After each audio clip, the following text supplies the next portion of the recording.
There's no shortage of advice in the world today, right?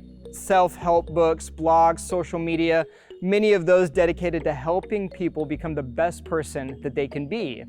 See, the information seems endless, but sometimes advice comes to us when we don't really invite it, right? Have you ever received unsolicited advice? How well do you accept it? It's kind of the worst, right? This happens with parents all the time. Parents have a wealth of information and advice for other parents. Now, how would you like it if someone came up to you and started recommending a better practice, a better way of living without you asking for it? See, we typically think our way is the best way, but the truth is that the moment that we don't want advice is often when we need it the most. And ultimately, good advice will help us avoid unwise decisions, which lead to some of our greatest regrets.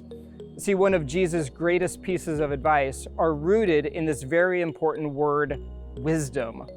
See, after Jesus' most famous sermon, his Sermon on the Mount, he ends his time by saying this in Matthew chapter 7. He says, "Therefore, everyone who hears these words of mine and puts them into practice is like a wise man who built his house on the rock." Now, he goes on to contrast this with someone who hears his teaching and doesn't obey it. They're like someone who builds their house on the sand, which will inevitably collapse. See, when we hear the teaching of Jesus and don't do what he says, we're admitting that we know what to do, we just don't want to do it. We're living as if the decisions that I make today won't affect tomorrow. What do you need to do today, but just aren't doing it? See, Jesus gives us the best model and the best advice when he says, "Learn from me, follow me."